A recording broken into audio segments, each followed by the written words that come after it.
Welcome to your movie explainer. आज हम explain करेंगे 2017 की adventure drama thriller film 47 metre down. Movie की शुरुआत दो बहनों से होती है जो मैक्सिको घूमने आए हुए होते हैं, जिनका नाम केट और लीजा होता है। लीजा का भी हाल ही में ब्रेकअप हुआ होता है, लेकिन केट से इस बात को छुपा रही होती है। रात में केट की नींद होशियार होती है और वो देखती है कि लीजा रो रही है। केट उसे रोने की वजह पूछती है, फिर लीजा उसे रोते हुए बताती है कि उसके बॉयफ्रेंड ने उसे छोड़ दिया, ये कहते हुए कि वो बहुत बोरिंग पर्सन है और वो इसलिए इस ट्रिप पर आई है क्योंकि उसके बॉयफ्रेंड को बता सके कि उसे भी एंजॉय करना आता है। फिर लीजा का मूड ठीक करने के लिए केट उसे पार्टी में लेकर जाती है, जहां वो दो लड़कों से मिलते हैं जिनका नाम लुविस और बेंजामिन होता है, और दोनों बहनें उनके साथ बहुत एंजॉय करती हैं।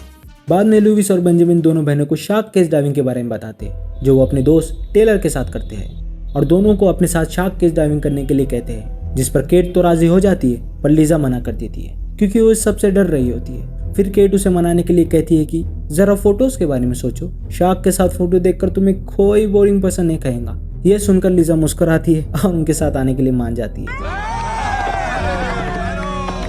अगले दिन ये लोग बीच पर मिलते हैं और लुइस दोनों बहनों को टेलर से मिलवाता है। टेलर एक पुरानी बोट का कप्तान होता है जिस पर एक जंग खाई हुई शार्क केज होती है।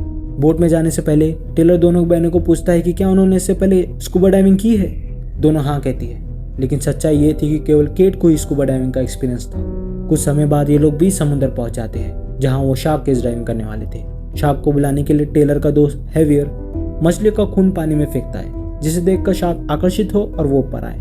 कुछ ही देर बाद शार्क वहां आती है, जिसे देखकर सब बहुत खुश होते हैं, लेकिन लीजा डर रही होती है और वापस जाने के लिए कहती है, पर केट उसे किसी न किसी तरह से मना ही लेती है। लुइस और बेंजामिन पहले जाने का फैसला करते हैं। वो पिंजरे के अंदर जाती है, फिर टेलर धीरे धीरे पिंजरे को पानी में उतारता है और यहाँ लीजा और केट स्कूबा गियर्स पहन रहे होते हैं। फिर टेलर उन्हें ऑक्सीजन लेवल चेक करने के लिए कहता है और कहता है कि जब ऑक्सीजन 100 बार्स पर हो तो तुम्हें मुझे सूट में लगे माइक्रोफोन के जरिए बताना होगा, और 50 बार्स पर मैं तुम्हें ऊपर खींच लूंगा। कुछ ही देर बाद लुइस और बेंजामिन वापस आ जाते हैं और अब लीजा और केट की बारी थी। पिंजरे में जाने से पहले केट बेंजामिन से कैमरा ले लेती है और अंदर जाए बाद दोनों को बहुत अच्छा लगता है और एक दूसरे के फोटो खींचने लगते हैं। गलती से लीजा के हाथ से कैमरा छूट जाता है और तभी शार्क सुहाने लगती है। शार्क को इतने करीब से देखकर दोनों बहुत खुश होते हैं और तभी अचानक केबल स्लिप होती है, जिससे लीजा घबरा जाती है और टेलर को उन्हें बाहर निकालने के लिए कहती है। फिर टेलर उन्हें ऊपर खींच रहा होता है, तभी केबल टूट जाती है और ये लोग सीधा समुद्र के नीचे जाने लगते हैं।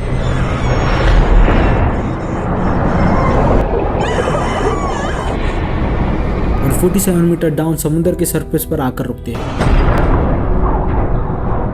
और बोट पर लगी क्रेन भी टूटकर पिंजरे पर आ गिरती है और इतनी ऊपर से गिरने के कारण दोनों बेहोश हो जाते हैं और लीजा को चोट भी लग जाती है। कुछ देर बाद उन्हें होश आता है और लीजा खुद को समुद्र के नीचे देखकर घबराने लगती है। फिर केट उसे शांत करने की कोशिश करती है और कहती है कि तुम जितनी जल्दी सांस लोगी उतनी जल्दी ऑक्सीजन खत्म होगा, इसलिए घबराओ मत और धीरे धीरे सांस लो। फिर उन्हें टेलर के रेडियो की आवाज आती है और वो टेलर से कम्युनिकेट करने की कोशिश करते हैं, पर इतनी गहराई में आकर सिग्नल काफी वीक हो गए थे, जिस वजह से वो टेलर से कम्युनिकेट नहीं कर पा रहे थे। फिर केट डिसाइड करती है कि अगर वो थोड़ा ऊपर तैर कर जाए तो वो सिग्नल की रेंज में आ जाएंगी और टेलर को बता सकेंगी कि वो जिंदा है और उन्हें बचाने आए। क्रेन के पिंजरे के ऊपर गिरने के कारण वो बाहर नहीं निकल पा रही थी।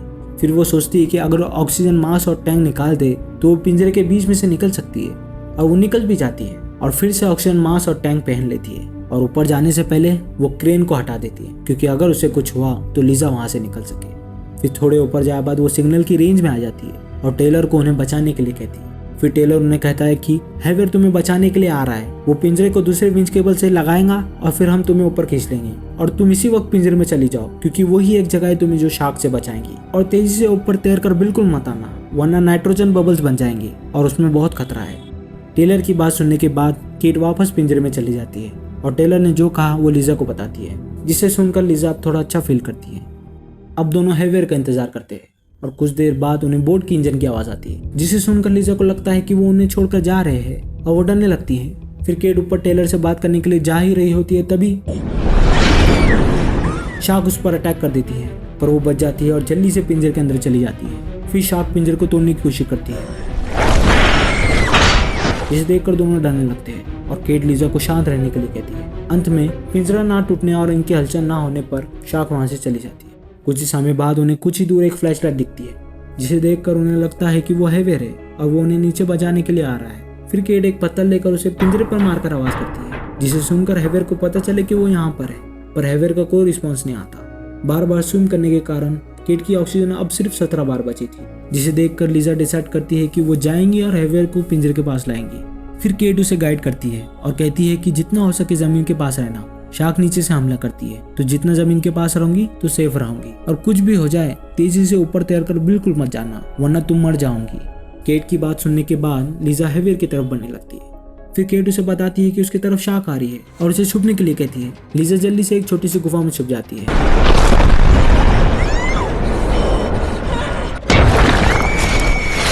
पर शार्क उस पर हमला करना नहीं छोड़ती।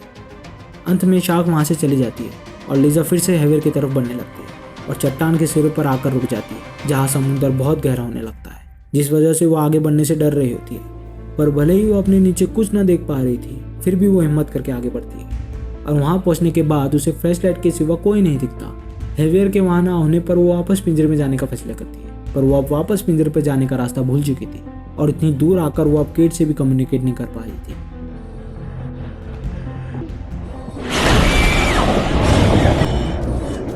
तभी अचानक वहां हैवियर आता है और लीजा को वापस पिंजरे में जाने के लिए कहता है। तभी शार्क उस पर अटैक कर देती है और लीजा वहां से बचकर एक जगह छुप जाती है। सिग्नल की रेंज में आने के कारण वो अब केट से कम्युनिकेट कर पाती है। फिर लीजा केट से कहती है कि जब उसे फ्लैशलाइट दिखे तो वो पत्थर से पिंजरे को मारकर आवाज करे, जिससे उसे पता चले कि वो कहाँ पर है। लीजा को आवाज आती है और वो उसकी तरफ बढ़ रही होती है, तभी हैवियर की डेड बॉडी उसके पास आ गिरती है।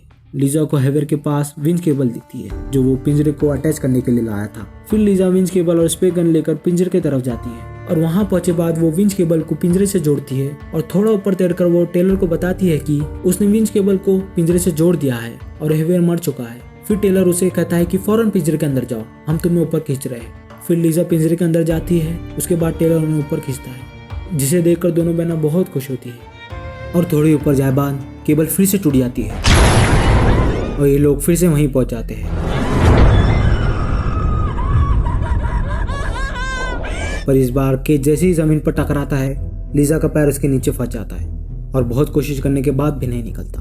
फिर केट का ऑक्सीजन मॉनिटर आवाज करने लगता है, उसे संकेत देने लगता है कि उसकी ऑक्सीजन खत्म हो रही है। फिर केट फौरन टेलर से बात करने के लिए जाती है और उसे कहती है कि हमारे पास बहुत कम ऑक्सीजन बची है और उसके पास सिर्फ 5 बार्स, जो कभी भी खत्म हो सकती है, और लीजा का पैर भी पिंजरे के नीचे फंस चुका है। फिर टेलर उन्हें कहता है कि मैं ऑक्सीजन टैंक नीचे भेज रहा हूँ, और उन्हें पहले ना भेजने की एक बहुत बड़ी वजह थी, क्योंकि दूसरा टैंक यूज करने से तुम दोनों को नाइट्रोजन नार्कोसिस हो सकता है, और ये जिसे होता है वो बहुत अजीब तरह से बर्ताव करने लगता है, उसे वहम होने लगता है, हेलुसिनेशन होने लगता है। और मैंने कोस्ट गार्ड को खबर कर दी है और वो लोग एक एक्सपर्ट टीम भेज रहे हैं तुम्हें बाहर निकालने के लिए। ये कहने के बाद टेलर नीचे ऑक्सीजन टैंक भेजता है। ऑक्सीजन टैंक पिंजरे के थोड़ी पास आ गिरता है। केट उसे लेने जाती है और ऑक्सीजन लो होने के कारण वो ऑक्सीजन टैंक वहीं चेंज कर लेती है और वो देखती है कि टेलर ने ऑक्सीजन टैंक के साथ फ्लेयर्स भी भेजे हैं। फिर केट उसे पिंजरे में लेकर जा रही होती है, तभी लीजा उसे कहती है कि उसकी तरफ शार्क आ रही है और उसे झुकने के लिए कहती है।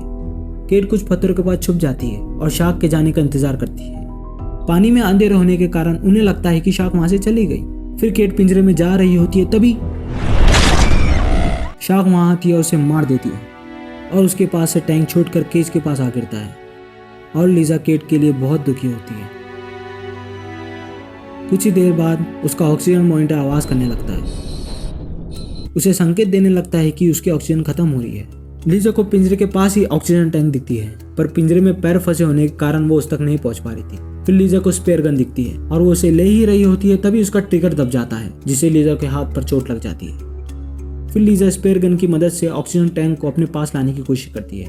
बहुत कोशिश करने के बाद वो फाइनली ऑक्सीजन टैंक को अपने पास खींच लेती है और जल्दी से ऑक्सीजन टैंक को चेंज कर लेती है।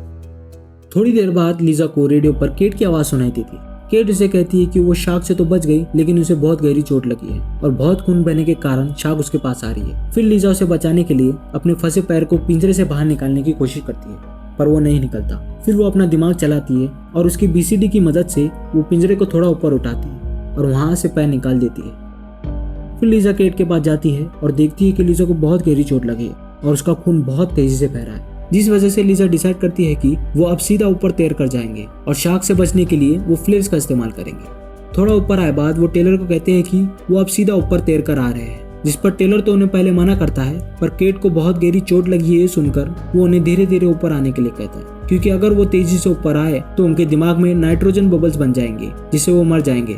टेलर की बात सुनकर वो अब धीरे धीरे ऊपर आते हैं। थोड़े ऊपर आए बाद नाइट्रोजन को डिकम्प्रेशन करने के लिए टेलर उन्हें वहाँ 5 मिनट रुकने के लिए कहता है। उसी दौरान उनका फ्लैश बुझ जाता है। फिर केट दूसरा फ्लैश निकालती है पर वो नीचे गिर जाता है। फिर लीजा आखिरी फ्लैश लेती है और उसे जैसे ही जलाती है 4 से 5 शार्क उन्हें घेर लेती है। फिर फ्लेयर की मदद से वो शार्क को उनसे दूर भगाती है और धीरे धीरे उनसे बचकर ऊपर बढ़ने लगते हैं। फिर उनका आखिरी फ्लैश भी बुझ जाता है। फिर टेलर उन्हें BCT उतार कर तेजी से ऊपर आने के लिए कहता है और ऊपर आए बाद टेलर उन्हें बोट की तरफ खींचता है और तभी एक शार्क लीजा का पैर पकड़ लेती है, पर लीजा पैर छुड़ाकर बच जाती है और जैसे ही वो बोट के करीब पहुंचते हैं शार्क फिर से लीजा का पैर पकड़ लेती है। फिर लीजा शार्क की आंख में उसकी उंगलियां घुसा देती है जिससे शार्क उसे छोड़ देती है। फिर वो लोग दोनों बहनों को बोट पर खींच लेते हैं और जब वो देखते हैं कि दोनों को बहुत चोट लगी है तो वो उनकी फौरन मरहम पट्टी करना शुरू कर देते हैं। और लीजा अपने हाथ पर लगी चोट को देखती है और नोटिस करती है कि उसका खून नीचे बहने के बजाय हवा में बह रहा है। फिर हमें पता चलता है कि नाइट्रोजन नार्कोसिस की वजह से लीजा को हेलुसिनेशन होने लगता है। वहम होने लगता है कि वो बच चुकी है, पर असल में वो अभी भी 47 मीटर डाउन समुद्र के नीचे उसका पैर पिंजरे में फंसा हुआ है। लीजा के ऑक्सीजन टैंक चेंज करने के बाद उसने जो भी किया वो सिर्फ उसका वहम था। कुछ देर बाद वहाँ कोस्ट गार्ड आते हैं और लीजा को वहाँ से निकाल कर ऊपर लेकर जाते हैं और यहीं पर मूवी एंड हो जाती है।